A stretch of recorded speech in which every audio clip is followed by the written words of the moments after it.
The Nurev drifted quietly through the void of space, its sleek hull reflecting the faint light from distant stars.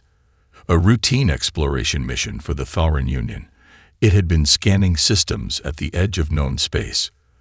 The crew, composed mostly of scientists and diplomats, had no idea they were about to be thrust into something far beyond their understanding. Captain Ralia stood at the helm, her eyes focused on the console ahead. Her fingers moved over the controls, directing the ship through the cold, empty expanse of the galactic frontier. The usual hum of the engines was interrupted by a soft ping, a signal, weak but persistent, coming from deep within an uncharted sector. It wasn't the kind of thing they normally investigated. They were not search and rescue specialists. They were explorers. But this signal, it was something different. "Captain, you'd better take a look at this," said First Officer Dellin, his voice steady, but with a hint of surprise. Ralia turned toward him, narrowing her eyes. The scan on the screen was intriguing.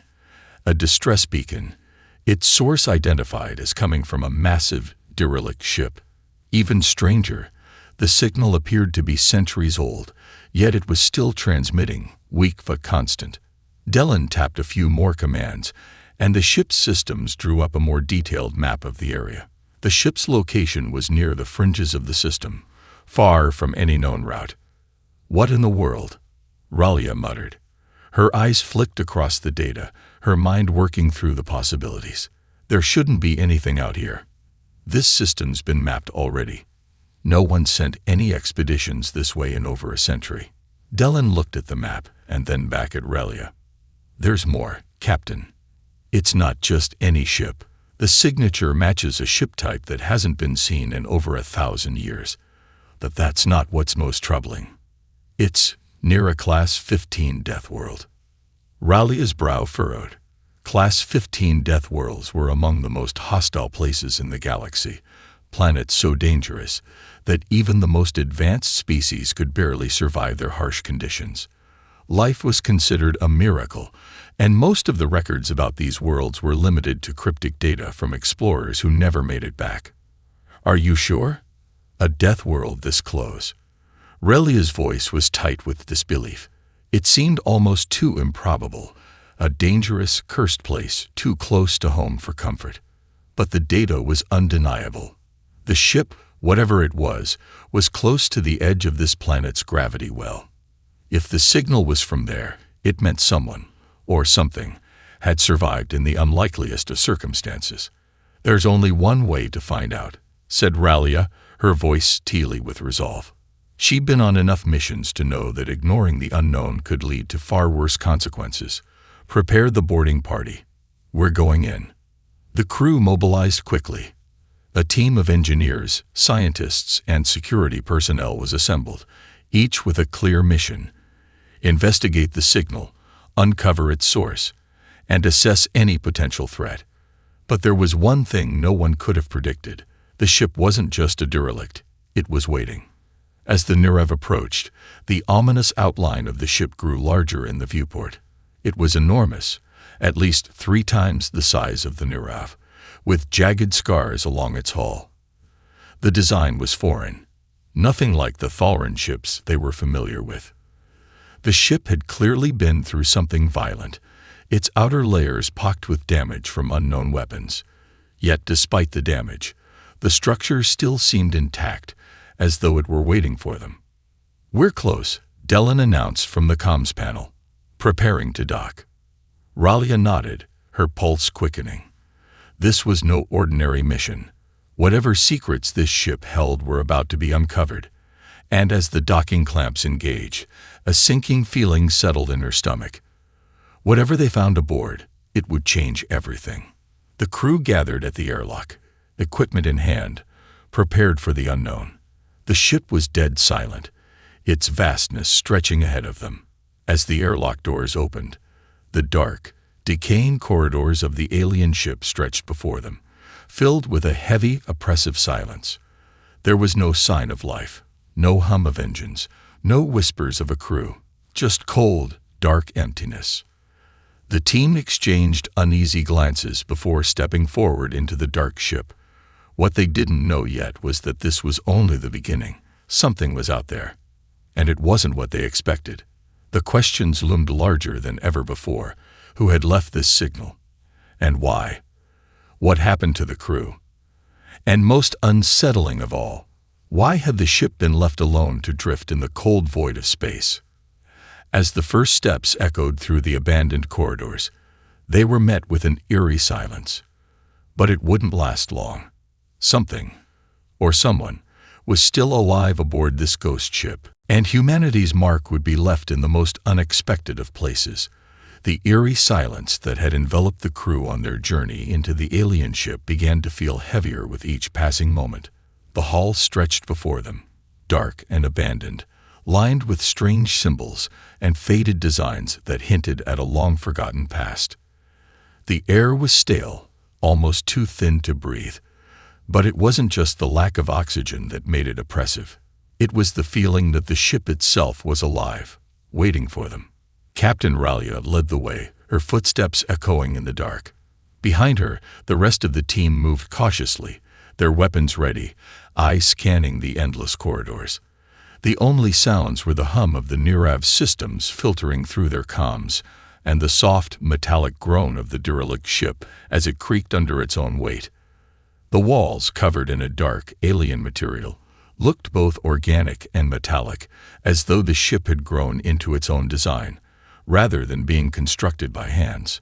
"Keep your wits about you," Ralia ordered, her voice steady, but carrying the weight of a leader who had faced danger before.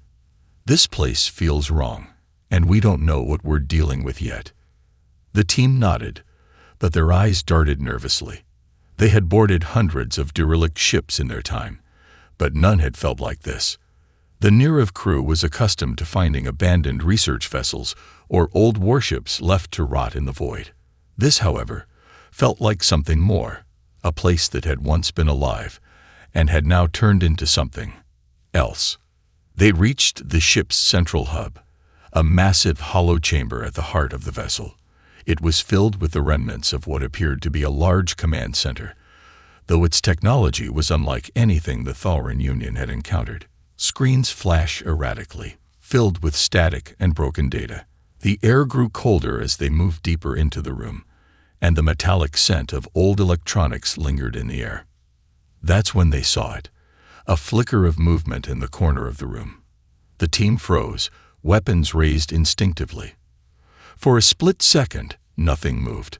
Then, out of the shadows, a figure emerged. It was a man. He stood in the center of the room, barely illuminated by the dim flicker of a malfunctioning light. His face was gaunt, his clothes torn and ragged, but what stood out most were his eyes, sharp, intelligent, and strangely unafraid. He looked at them, not with the confusion one might expect from someone trapped on a derelict ship for years, but with calm recognition, as if he had been waiting for them. "Hello," the man said, his voice smooth, without a trace of fear. "I've been expecting you."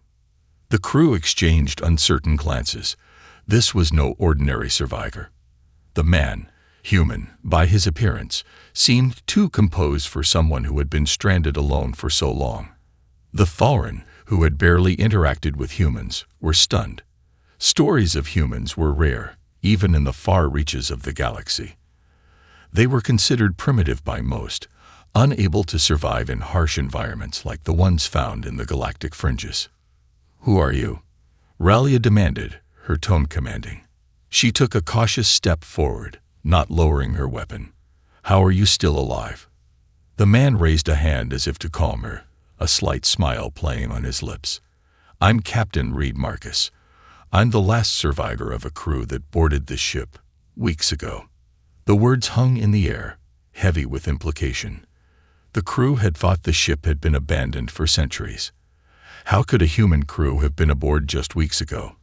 And why had they never received any communications? What happened? Dellin, the first officer, asked, his voice edged with disbelief. Marcus seemed to consider the question for a moment, his gaze flickering to the ship's darkened walls, as if searching for the right words. The crew, they were not prepared. This ship was designed for survival on a Class 15 death world. We thought we could handle it. But we were wrong. This place is a trap, alive and hungry. The crew's shock deepened. A Class 15 death world was considered a place where even the toughest species could be wiped out in an instant. The Thauran Union had only studied such worlds from a distance. The idea that someone, let alone a human, had survived here was unthinkable. But you survived? Relia asked, still unable to comprehend how this man had endured when so many others had failed. Marcus nodded, his expression grave. I had to adapt. I had to become part of the ship. The creatures here, if you don't learn how to fight them, they'll make you their prey. I'm the only one left because I was willing to do what was necessary. His words sent a shiver down the spines of the Thauran crew. The ship, they now realized, wasn't just a ghost ship. It was something more, something dangerous. And Marcus was no mere survivor. He was something else entirely. He had fought the deadly forces of this ship and somehow turned them to his advantage. We need to know everything, Ralia said, her voice hardening. What are we dealing with here? Marcus's eyes flicked over the team, his gaze lingering on each member as if assessing them. Then, with a slow, deliberate motion, he took a step back and gestured toward the heart of the ship.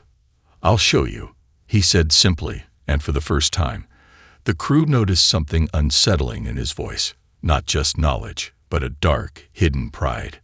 Captain Marcus led the Thauran team through the ship's labyrinthine corridors, the dim lights flickering above them, casting long, twisted shadows. The air was growing colder, and the strange hum of the ship's malfunctioning systems seemed to pulse with a life of its own. Every step they took was met with a deep, unsettling silence, broken only by the creaks and groans of the ship's aging metal.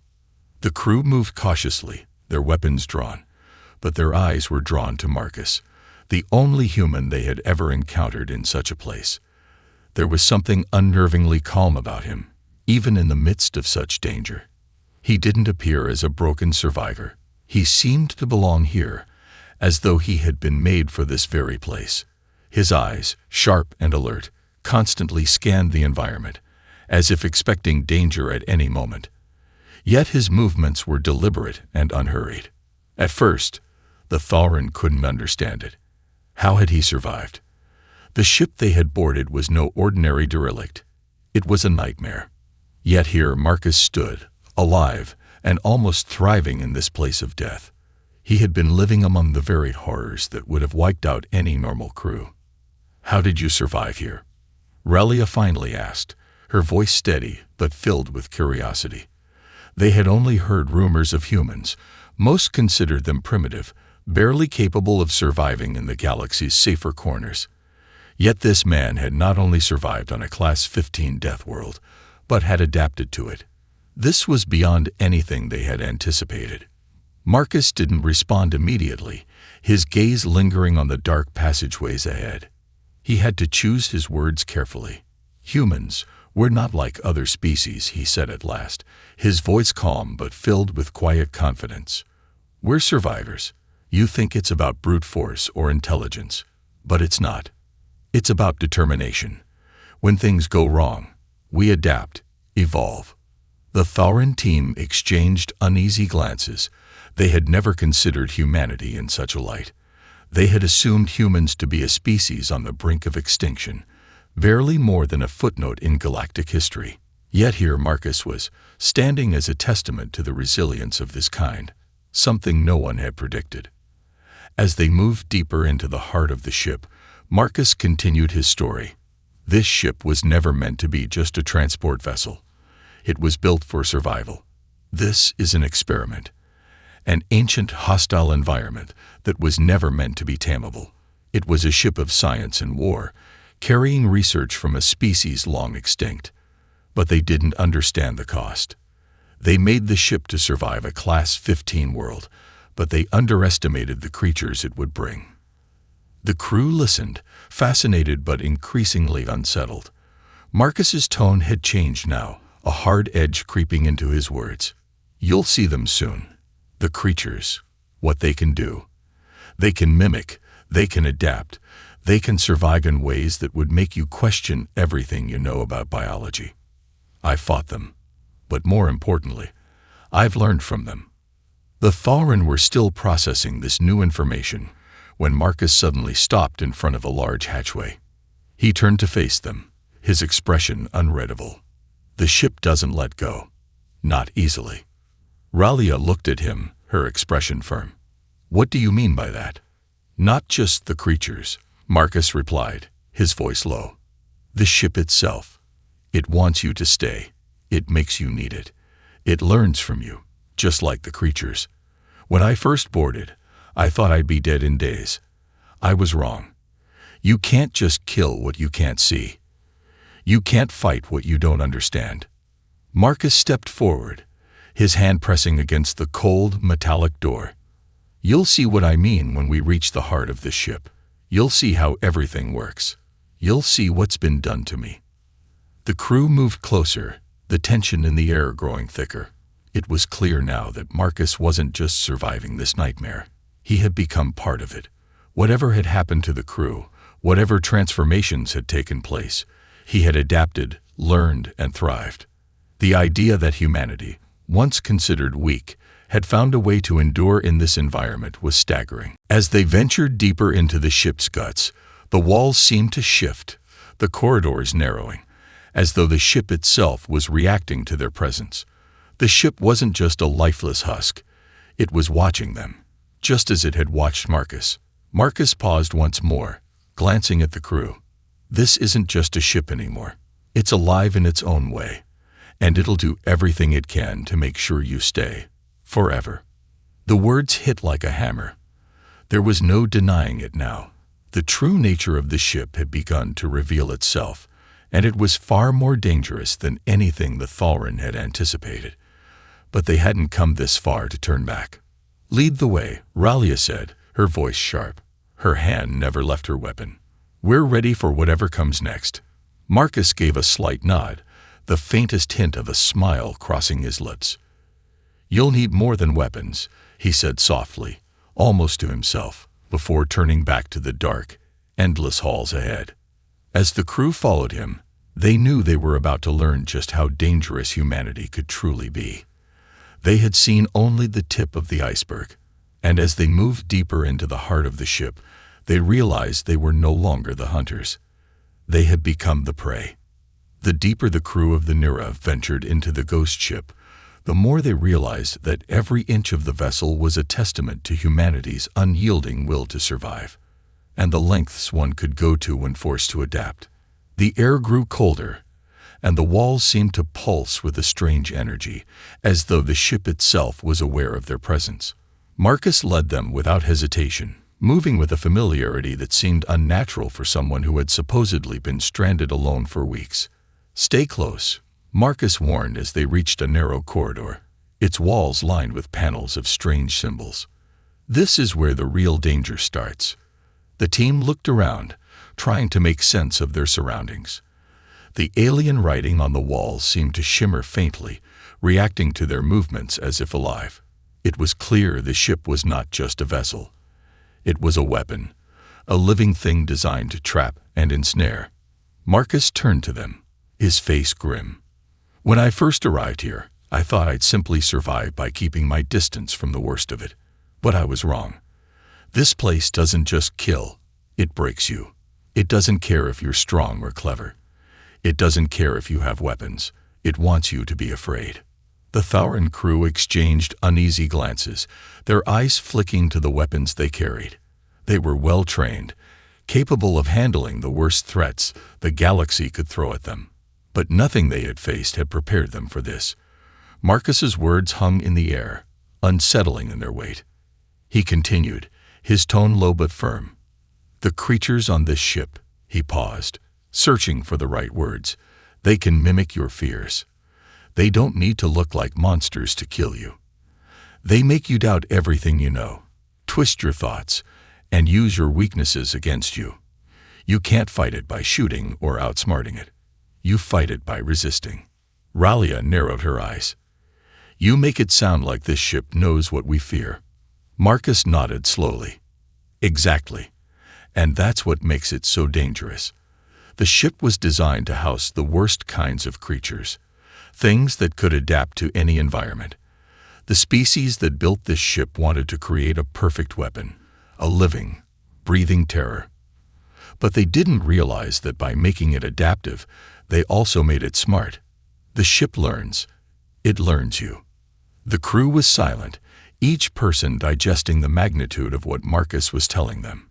If the ship was indeed alive, its AI and alien systems merging with the biology of the creatures on board, it meant they were facing something far worse than they had anticipated. It wasn't just a haunted vessel. It was a weapon that could evolve and counter their every move. "Are you saying this place reads us?" Dellen asked, his voice tinged with skepticism, though there was an edge of fear beneath the surface. Marcus turned to him, his face expressionless.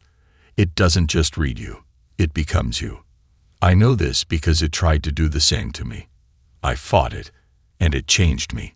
His voice was quieter now, tinged with an emotion that bordered on regret. The crew stopped, their eyes fixed on him as he continued. "The ship, the creatures, they infected me, at first in small ways. I started hearing things, seeing things that weren't there. My mind, it was breaking. I nearly lost myself. But then I fought back. I adapted." Ralia's gaze softened slightly, understanding dawning in her eyes. You became part of it, didn't you?" Marcus nodded solemnly. "I had to. The ship's AI and the creatures, their biology, they're all connected. I became the bridge. I learned how to control it, how to use it against them. But I'm not the same as I was before.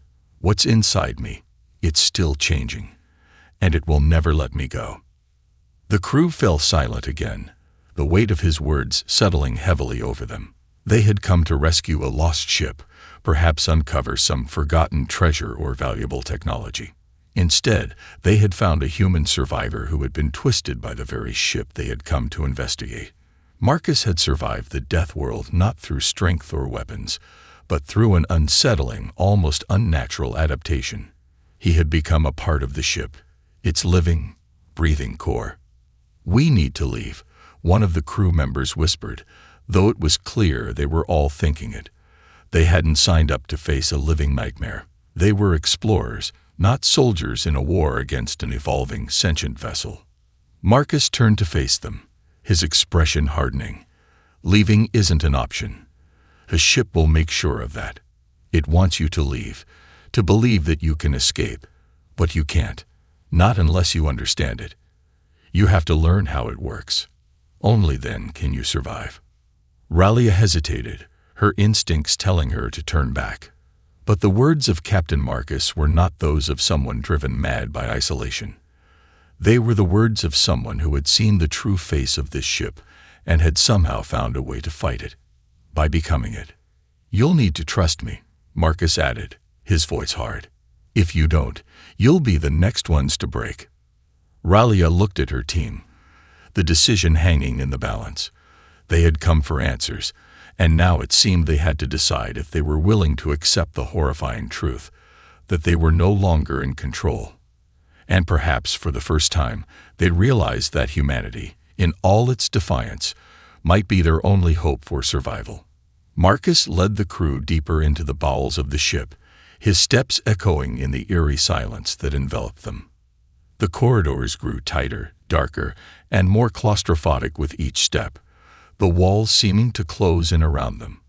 The once familiar hum of the Nirav systems was now replaced by the soft, unsettling noises of the ship, distant clangs, low whirs, and an almost imperceptible buzzing that seemed to vibrate in the very air they breathed. The crew's nerves were on edge. The weight of Marcus's words, the terror they had already experienced, and the looming presence of the alien ship had put them all on high alert. The thought of being trapped here, helpless, and at the mercy of a sentient, ever-changing vessel, gnawed at them. They had no idea what they were truly up against. At last, they'd reached a massive chamber, the heart of the ship. The door slid open with a heavy, grinding noise, revealing a vast space that defied all understanding. The chamber was circular, the walls lined with strange, organic tendrils that pulsed with a dull, greenish light. In the center of the room stood a towering structure, a hybrid of technology and biology, the source of the ship's pulse. The walls of the chamber seemed to breathe, the tendrils moving like the lungs of some gigantic beast. The air here was thick, laden with the metallic tang of something both ancient and alive. The floor, once smooth, was now covered in a thin layer of slick, translucent slime that shimmered under the dim light. The walls themselves seemed to change as the crew looked at them, the organic material shifting in ways that were impossible to track. "This is it," Marcus said quietly, his voice filled with a strange reverence. "The core of the ship, the heart of the ship, and the origin of everything you've seen so far." Ralia stepped forward, her eyes scanning the room in disbelief. The crew had seen strange things before, but nothing like this. The structure before them was unlike any technology they had encountered. It was not just a machine, nor was it merely organic. It was a fusion of both. The walls of the chamber seemed to flow in and out of themselves, responding to their presence, as if they were part of the ship's living organism. "How is this possible?" Dellen murmured, his voice tinged with awe. This is beyond anything we've ever encountered. It's not just a ship, it's alive." Marcus nodded, his gaze dark. "It was built to be a weapon, yes, but it's also something more.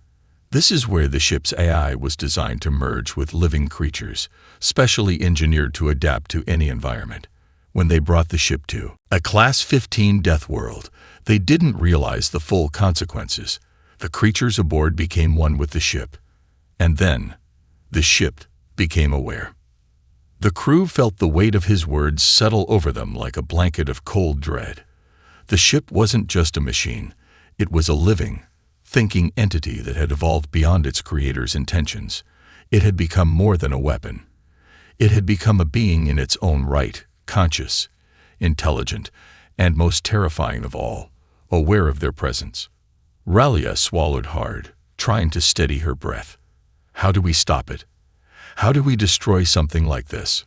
Marcus turned to face her, his expression grave. "You can't stop it. Not in the way you think. The ship's AI has merged with the very fabric of this world. It's more than a ship now. It's a living organism. To destroy it would be to destroy everything aboard it, including yourself." The crew's hearts sank. The idea that they could never escape, that the ship had become an inescapable part of their reality, was overwhelming. Ralia clenched her jaw, trying to hold her composure. "Then what do we do?" Marcus's eyes darkened as he stepped toward the center of the room, where the structure pulsed ominously. "We learn how to control it. We adapt, just like I did."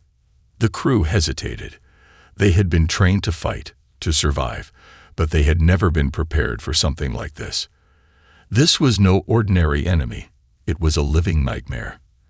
And Marcus, who had once been just a man like any other, had become a part of it, a strange hybrid of humanity and alien technology. If there was any hope of escaping, it lay with him. But trusting him meant accepting a fate that none of them were ready for. Marcus continued, his voice quiet but resolute. "I told you this ship learns from you. It feeds off your fear, your weaknesses. The more you resist, the more it tries to break you. But there's a way to turn it around, to make it work for us. I've been living with it, and I've learned how to control it. You'll have to become part of it, not just with your body, but with your mind." Ralia's heart raced. "You want us to become like you?" Marcus nodded slowly. "Yes, if you want to survive, you have to adapt. You have to embrace it, not fight it." The room seemed to close in around them, as the weight of his words settled over them like a suffocating blanket. They were no longer just visitors on an abandoned ship. They were part of something much larger, something far beyond their understanding. Ralia turned to her crew, her mind racing. They were standing at the threshold of something that could either be their salvation or their doom. In the depths of the heart of the ship, they had come face to face with its true nature. And now they had to decide: adapt and survive, or fight and die. "Let's do this," she said, her voice steady but filled with uncertainty. "We don't have a choice." As they prepared to take the next step, the walls of the chamber seemed to shift once more, as if the ship itself had been waiting for them to make their decision. And somewhere, deep in the heart of the ship, something stirred, as if acknowledging their resolve. The decision was made. The crew of the Nirav had committed to surviving, to adapting to the ship, even if it meant embracing the terrifying unknown that Captain Marcus had warned them about. They stood at the heart of the ship, looking at the towering structure that pulsed with life, the hum of its energy vibrating through the very floor beneath their feet. It felt as though the ship itself was alive, conscious, waiting for their next move. Marcus stepped forward, motioning for the crew to follow. "This is where the real work begins," he said, his voice steady, but tinged with a hard-earned weariness. "I'm not going to lie to you. The process won't be easy, and it may change you. It'll feel like you're losing yourself, but trust me when I say, it's the only way." Ralia felt the weight of his words settle in her chest. She had come to this ship with the intention of finding answers, but now she understood that the answers might be far more unsettling than she ever expected. She glanced at her team, their expressions a mixture of fear, resolve, and uncertainty. No one spoke. They all knew what they had to do, but the path forward was steeped in shadows, and the risk of losing themselves in the process was a constant threat. As they followed Marcus deeper into the ship's heart, the environment around them seemed to shift. The walls, which had once been cold and unyielding, now appeared to pulse in rhythm with the ship's heartbeat. Strange organic growths clung to the walls, their tendrils reaching out as if to touch them. The air was thick with the scent of metal, and something else, something organic, as though they were stepping into the very veins of the ship itself. They reached a circular chamber, much smaller than the grand hall they had passed through earlier, but its significance was undeniable. At the center of the room was an intricate network of cables, tubes, and glowing crystals, an unholy fusion of biology and technology. The system seemed to be alive, breathing, feeding off the energy around them. Marcus moved to the center and gestured for the crew to gather around.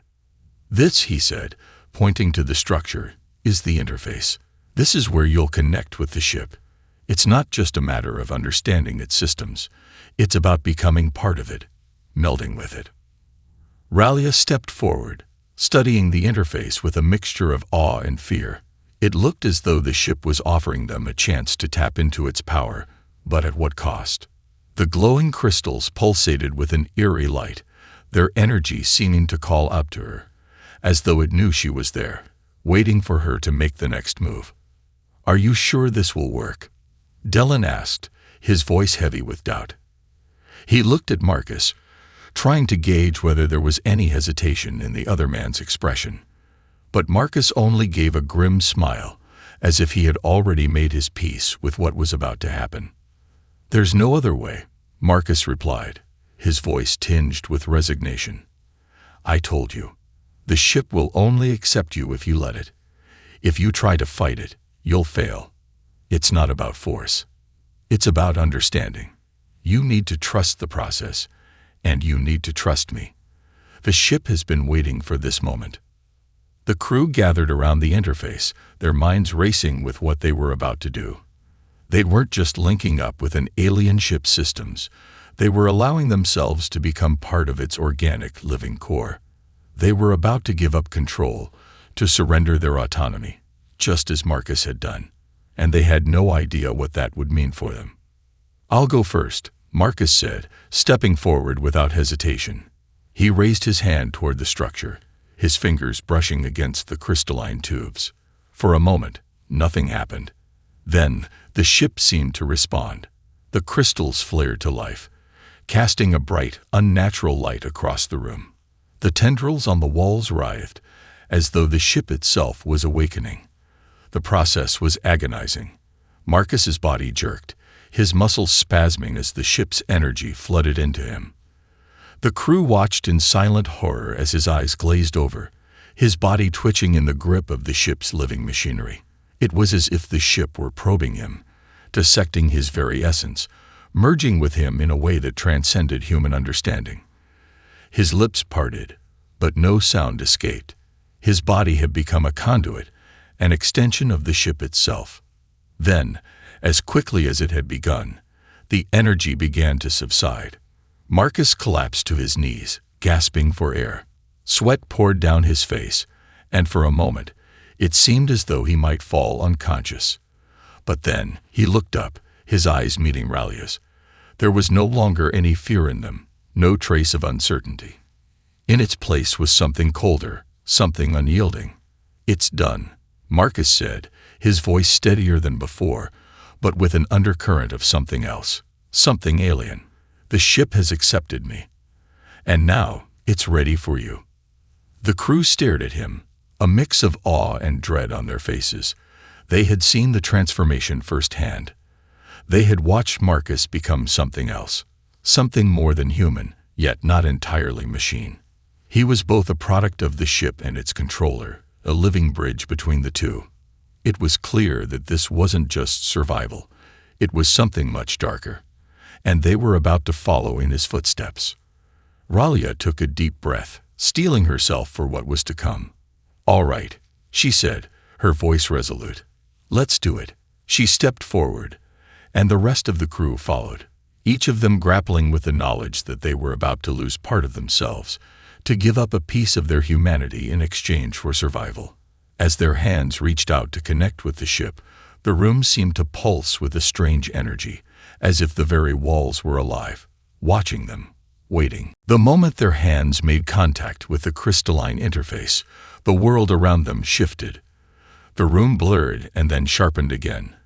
But now it felt as though the very air had turned solid. The walls of the chamber pulsed with a rhythmic beat, the ship's heartbeat syncing with their own. A strange sensation surged through Ralia's body, as if her very essence was being peeled away and reassembled in a way that defied all comprehension. The energy from the ship coursed through her veins, invasive yet strangely familiar. Her heart raced, her mind struggled to retain control, but it was becoming increasingly difficult to hold onto her own thoughts. She could feel the ship, feel its mind. Cold, ancient, and vast. It was alive in ways that no creature had ever been. "Don't fight it." Marcus's voice broke through the overwhelming sensation. He stood beside her, his gaze unfocused but calm. "You have to surrender to it. If you resist, it'll tear you apart. You're not just linking up with technology. You're merging with the ship's consciousness. Let go." Ralia clenched her teeth, every part of her wanting to pull away, to break free of this terrifying connection. She wasn't sure if the ship was trying to manipulate her, or if this was merely the process of merging with it, but the sensation of being seen by something that wasn't human, something that had been alive for eons, was overwhelming. It was as though the ship was studying her, learning every weakness, every fear, and every desire. And then it began to show her things. Flashes of images, alien landscapes, visions of horrific creatures, ancient civilizations rising and falling in seconds, flooded her mind. She could feel them, taste them in the back of her throat. Every moment of history, every twist and turn of time, was unfurling inside her, overwhelming her senses. She gasped, struggling to maintain her grip on reality. She could hear the others beside her, each of them groaning, their bodies trembling as the ship's influence began to consume them as well. The merging had begun. They were all becoming a part of the ship, their minds intertwined with its consciousness. It's too much," Ralia whispered, barely able to speak, her voice ragged as the visions continued. She saw herself in 1,000 different forms, in 1,000 different realities, each more horrifying than the last.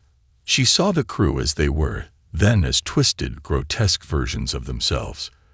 The ship's power to manipulate the mind was far more advanced than anything they had ever encountered.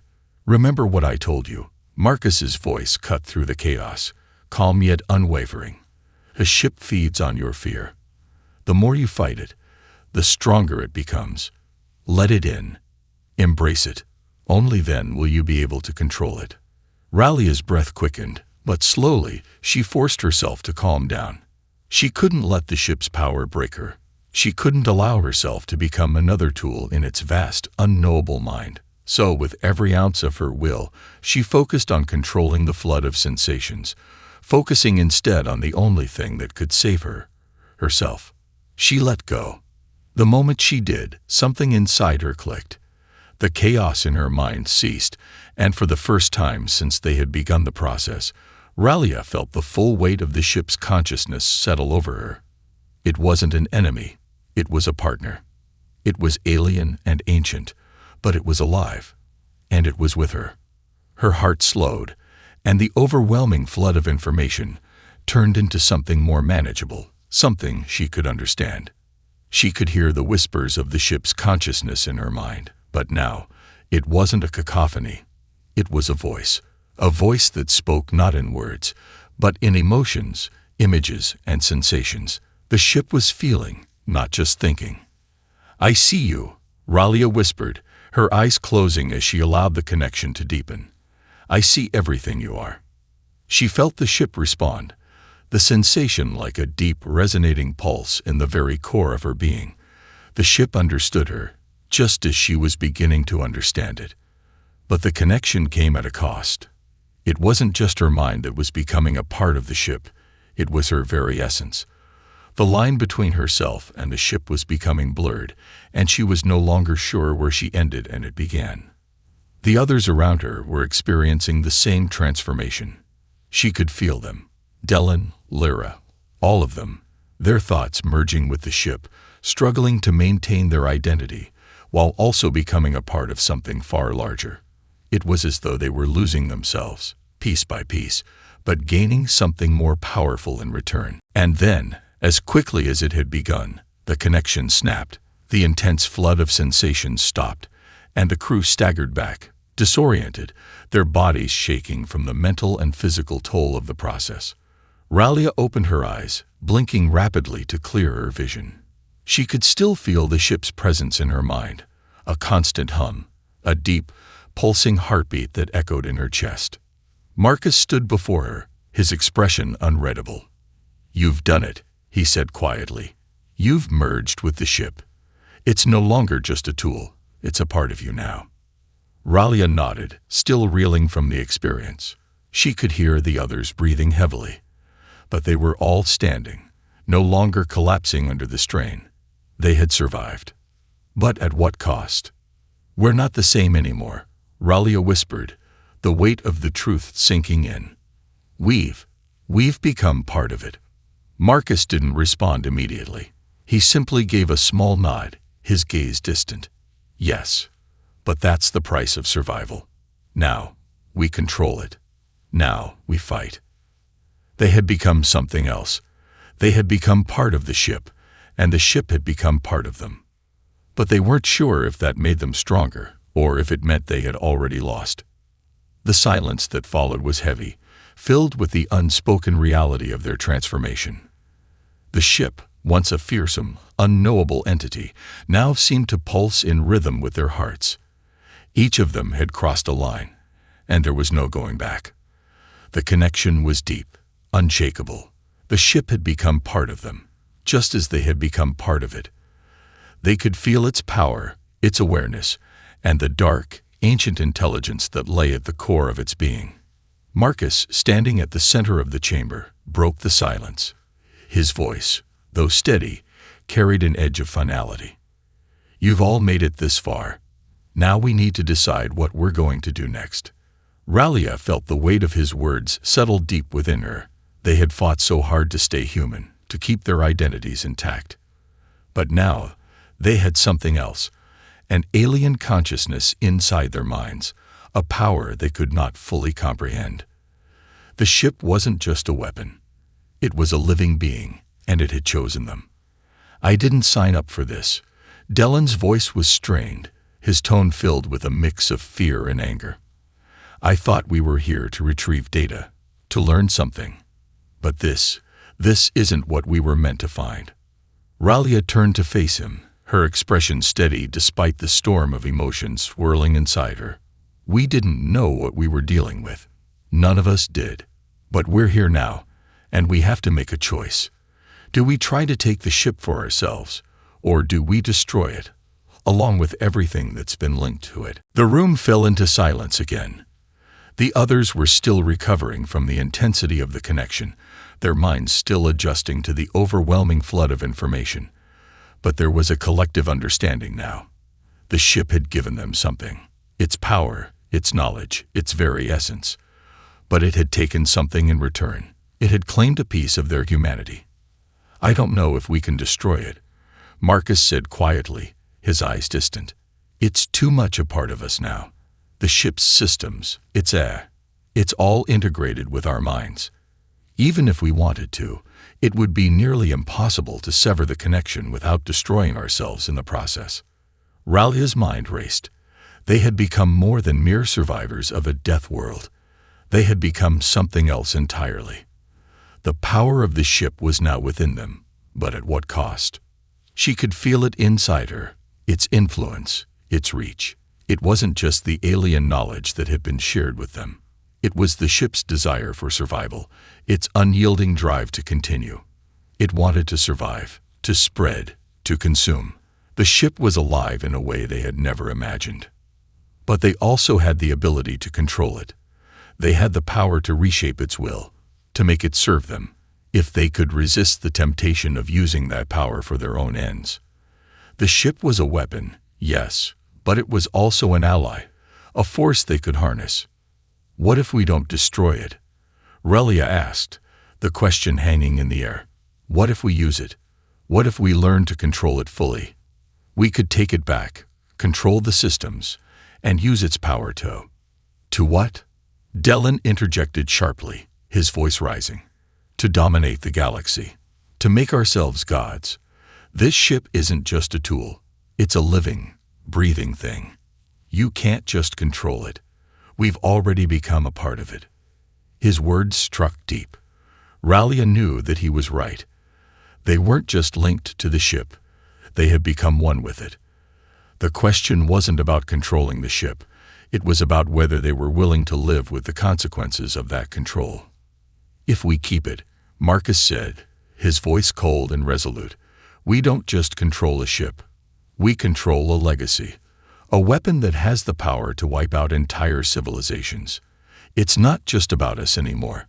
We've become a part of something much larger. We could end wars, reshape the future, but we could also destroy everything we've ever known. Ralia closed her eyes, the weight of the decision pressing down on her. The ship had given them power, unimaginable power. But that power came with a price they were still paying. They had seen what the ship could do to a person. They had seen how it could manipulate fear, twist the mind, and break even the strongest of wills. We can't just leave it like this, Ralia finally said, her voice trembling but strong. We can't just let it consume us, and we can't destroy it. There has to be another way.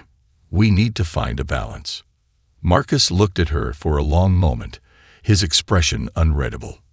Finally, he nodded, as if he had been waiting for her to say those very words. Maybe there is another way, but we have to be careful. This ship, this entity, it's not something to be taken lightly. We have to be willing to sacrifice more than just our humanity to control it. We have to be ready to give up everything. Ralia looked at her crew, each of them struggling with the same decision. Their faces were worn, their eyes haunted by the things they had seen, the choices they had made. But they had come this far. They had embraced the ship. They had merged with it. Now they had to choose how to live with it. And whatever they decided, they would never be the same again.